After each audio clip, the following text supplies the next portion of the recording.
Periodismo objetivo, responsable y equitativo.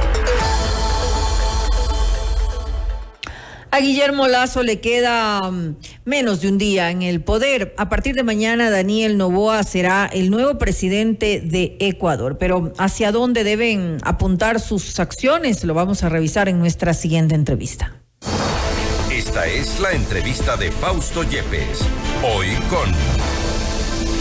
Estamos en contacto ya con la doctora Rosalía Arteaga, expresidenta de la República, para hablar sobre este último día del gobierno del presidente Guillermo Lasso. Y ahora desde que asume el poder Daniel Noboa, ¿a dónde debe apuntar el nuevo gobierno? Le preguntamos, doctora Arteaga, gracias por estar con nosotros. Fausto Yepes le saluda, bienvenida. Buenas noches, Fausto. Un saludo a toda la audiencia. Evidentemente son las últimas horas en el poder del presidente Guillermo Lasso y a pocas horas de que asuma el presidente más joven de la historia de los últimos tiempos en el Ecuador. Hay mucha expectativa de qué es lo que va a ocurrir, de a dónde se encaminará en este año, 8 meses que le queda de gobierno, que es un periodo extremadamente corto, pero en el que se pueden sentar las bases de cambios importantes en algunos temas que tienen que ver con la seguridad, que tienen que ver con la salud, con la educación, con generación de empleo para los jóvenes. Por supuesto no puede solucionarlo todo, de esto estamos conscientes, pero al mismo tiempo sabemos que con entusiasmo y con un buen equipo de trabajo el tiempo puede rendir de una manera muy eficiente. ¿Cuál es su lectura de lo que ha ocurrido en estos días, una vez que se conoció del triunfo de Daniel Noboa ya para la presidencia de la República y sus acciones? ¿Se esperaba, o al menos era lo habitual a estas alturas del partido, tener ya un gabinete completo, definido? Y aquí hemos visto de a poco, bueno, ha confirmado a los medios de comunicación el presidente electo Daniel Noboa que para mañana tendrá ya todo su gabinete listo, y ha anunciado incluso que tendrá una foto oficial el próximo día domingo. Pero ¿cuál es su lectura de lo que ha ocurrido en estos días, en estas semanas, con la designación de ciertos ministros? 2 de los nombres se cayeron en medio camino, hubo una reubicación de una de ellas. ¿Hay una definición o quizá hay un poco de desorientación, que es también otra lectura? A ver, yo diría que lo primero que sale a relucir es el pacto generado a nivel de la Asamblea Legislativa. Un pacto que no se veía venir, pero que en definitiva se dio. Creo que es importante que los gobernantes sepan dialogar con los diferentes sectores y que se puedan establecer alianzas para llevar adelante al país. Lo importante es que todo sea a la luz del día y que no haya ninguna agenda oculta. Yo creo que eso es algo bien importante que debería enfatizarse a lo largo de todos estos meses. No agenda oculta, todo a la luz del día, y estas alianzas que no vayan para la búsqueda de la impunidad o de beneficiar a cierto sector, a cierto partido político en la Asamblea, que en definitiva sabemos a lo que va, a conseguir que muchos de sus líderes sean, diríamos, absueltos de esos... de amnistía han hablado.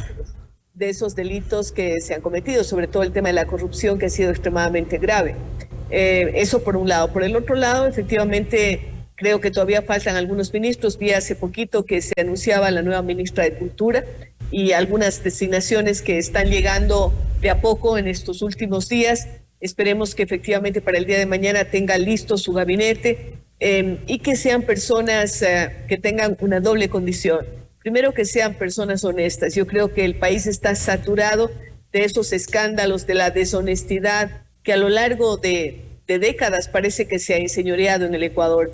Y lo otro es que sean capaces y que tengan esa capacidad de ejecución rápida, porque el Ecuador no tiene tiempo que esperar, sobre todo en temas de seguridad. Y allí pues tendrán que pedir apoyo a gobiernos extranjeros, de igual manera trazarse una política regional, porque el problema no es solamente ecuatoriano, es un problema que viene desde Colombia, que viene desde México, que Perú también tiene problemas muy serios, que inclusive Chile, por ejemplo, que era un país tranquilo como el nuestro, pero que sin embargo tiene ya brotes de violencia y de delincuencia organizada. Entonces, tiene que haber una política que tienda a mirar lo regional, pero también ver qué hacer con el tema de las cárceles. y cómo satisfacer demandas que han sido muy de larga data, como por ejemplo cupos en las universidades. Yo creo que allí me atrevería a aconsejar que se tome muy en cuenta el tema de la educación técnica, que puede de alguna manera dejar de saturar toda esa demanda hacia las universidades y por otro lado trabajar mucho en educación dual a nivel de colegio. Ahora, doctora, usted ha mencionado como uno de los hechos más visibles de este pacto y conociendo quienes están integrando este pacto en la Asamblea Nacional, ¿cree usted realmente que no hay agendas ocultas? ¿Cree usted realmente que una vez que apruebe el primer proyecto de ley económico urgente que requiere para mejorar o al menos reducir el déficit fiscal, el presidente electo Daniel no le pasarán factura? Esperemos que no. Yo he oído declaraciones tanto de ADN, que es el partido de gobierno, del gobierno que se inicia mañana, como del Partido Social Cristiano, decir que, por ejemplo, no entrarían en el caso de las amnistías, ni tampoco el enjuiciamiento a la fiscal.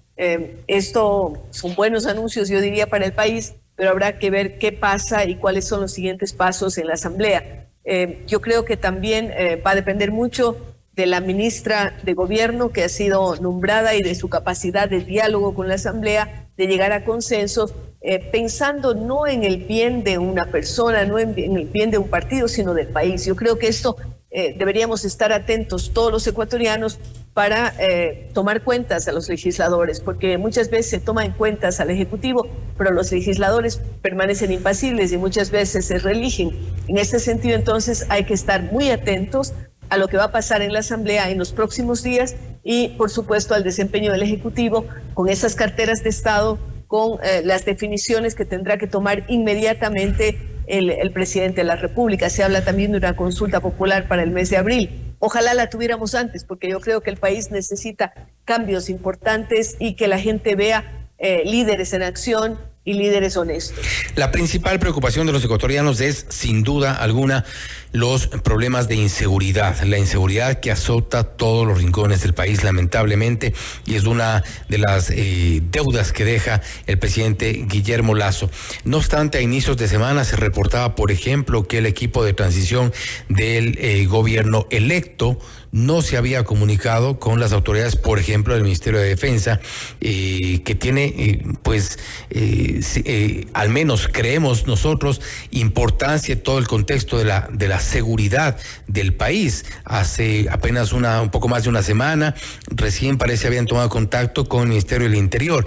Es decir, hay preocupación por esta falta de comunicación o falta de interés. Se ha dicho falta de interés, esperamos que no sea así, pero de los temas de seguridad que son la principal preocupación de los ecuatorianos. ¿Cómo debería o hacia dónde debería apuntar la política en cuanto a la seguridad del presidente electo Daniel Noboa? Bueno, yo diría que es fundamental. El tema de seguridad se ha vuelto clave para el país. Antes, cuando uno veía el listado de cuáles son las prioridades o los deseos de los ecuatorianos, siempre se hablaba de educación, de empleo, etcétera, pero ahora seguridad, porque el tema de la inseguridad nos ha desbordado y todos los días se reportan una serie de asaltos, de ajustes de cuenta, de motines en las cárceles, etcétera. Por ejemplo, yo creo que rápidamente habría que tomar alguna decisión para no mezclar a los delincuentes contumaces, por ejemplo, con aquellos que tienen una contravención o que tienen un problema tal vez de no pago de pensiones alimenticias, que es grave, por supuesto, para la familia, pero que no reviste la gravedad de un asesino o de una persona que está complotada para delinquir, etcétera. Entonces, habría que tomar decisiones allí.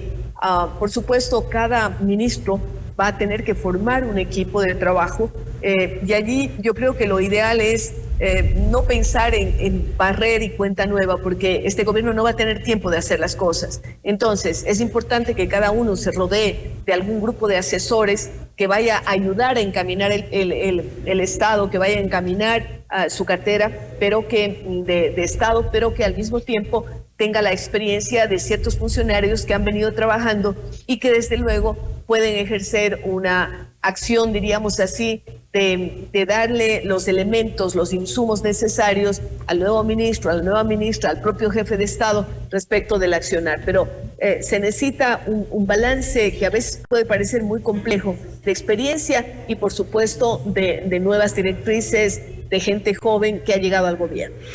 Ahora bien, doctora, hemos hablado del tema de seguridad, también del tema económico, que sin duda son dos temas trascendentales, muy seguramente serán parte de las prioridades del presidente Daniel Noboa. El tema de la educación, que es precisamente, además, uno de sus expertise en cuanto a su trayectoria también.